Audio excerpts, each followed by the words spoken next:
بسم اللہ الرحمن الرحیم۔ السلام علیکم۔ خبر والا میں خوش آمدید۔ آج کی اس ویڈیو میں ہم آپ کو پاک فضائیہ کے ایسے دو ہیروز کی داستان سنائیں گے جنہوں نے مادری وطن کا دفاع کرتے ہوئے دشمن کے پرخچے اڑا کر رکھ دیے۔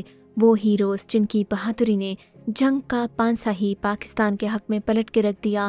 آج کی اس ویڈیو میں ہم آپ کو پاک فوج کے بہادر کم عمر ترین پائلٹ آفیسر راشد منہاس کی بہادری اور جرأت کی لازوال داستان سنائیں گے۔ کیسے 1971 کی جنگ میں راشد منہاس نے اپنی جان پر کھیل کر طیارے کو اغوا کر کے بھارت لے جانے کی سازش ناکام بنائی۔ ہم آپ کو آج یہ بھی بتائیں گے کہ کیسے پاک فضائیہ کے شاہین اسکواڈرن لیڈر حسن صدیقی نے رات کی تاریکی میں بالاکوٹ پر درہ اندازی کرنے والے بھارتی بزدلوں کو دن کی روشنی میں مار گرایا۔ راشد منہاس سن 1951 میں پیدا ہونے والے راشد منہاس نے مارچ 1971 میں پاک فضائیہ کے 51 DGP کورس میں کمیشن حاصل کیا۔ اس وقت راشد منہاس کی عمر صرف 20 سال تھی۔ یہ منظر تھا اگست سن 1971 کا، جب راشد منہاس اپنی معمول کی تربیتی پرواز کے لیے T-33 طیارے پر سوار ہوئے۔ راشد منہاس کا بنگالی انسٹرکٹر پائلٹ آفیسر مطیع الرحمان زبردستی ان کے ساتھ جہاز میں سوار ہو گیا۔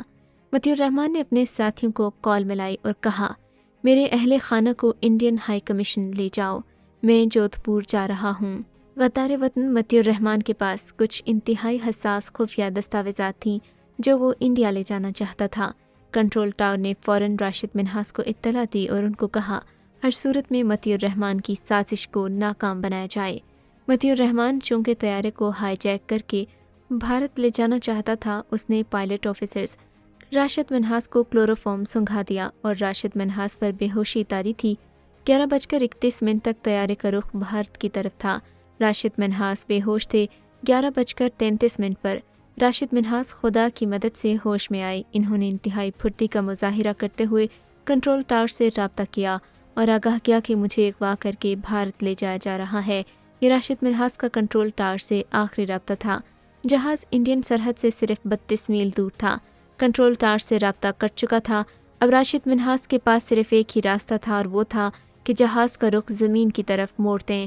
راشد منہاس نے ایسا کرنے کی کوشش کی کہ مطیع الرحمان نے ان کو ایک کاری ضرب لگائی۔ دونوں پائلٹس کی جھڑپ جاری تھی کہ راشد منہاس طیارے کا رخ زمین کی جانب کرنے میں کامیاب ہو گئے۔ یوں طیارہ زمین پر جا گرا اور تباہ ہو گیا۔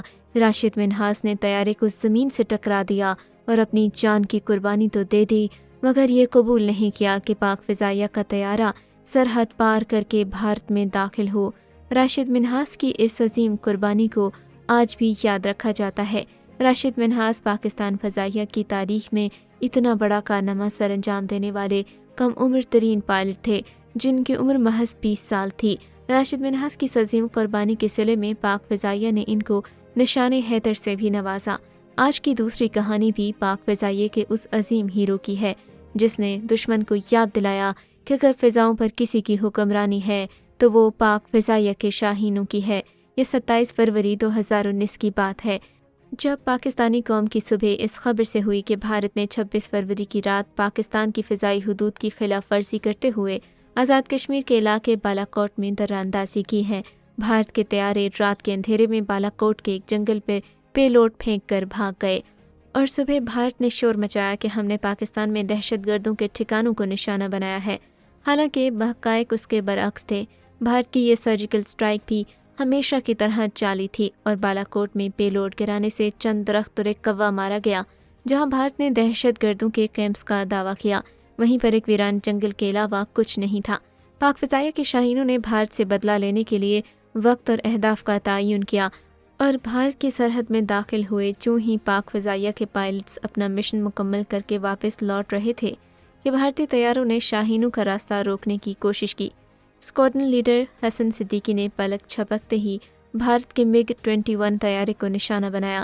اسی اثنا میں ایک اور بھارتی طیارہ آگے آیا جس کو ونگ کمانڈر نعمان علی خان نے بھارتی Su-30 طیارے کو مار گرایا، جس کے نتیجے میں بھارت کے 2 پائلٹ ہلاک اور ایک بھارتی پائلٹ ابھینندن پاکستان کی قید میں آ گیا۔ ایک طرف بھارت نے پوری دنیا میں جھوٹا ڈھنڈورا پیٹا تو دوسری طرف بھارت کے اپنے ہی پائلٹ نے اعترافی بیان ریکارڈ کروایا جس میں اس نے اپنی ہار کا اعتراف کیا اور یہ بھی تسلیم کیا کہ پاک فضائیہ نے بھارت کے 2 جنگی جہازوں کو مار گرایا تھا، جس کو بعد میں پاکستان نے امن کی خاطر وہاگا بارڈر پر بھارتی حکام کے حوالے کیا۔ دنیا بھر میں بھارت کی رسوائی ہوئی اور ہمیشہ کی طرح بھارت کی جھوٹی سرجیکل اسٹرائیک کا پول دنیا کے سامنے کھل گیا۔ یوں پاک فضائیہ نے پاکستان کا سر فخر سے بلند کر دیا۔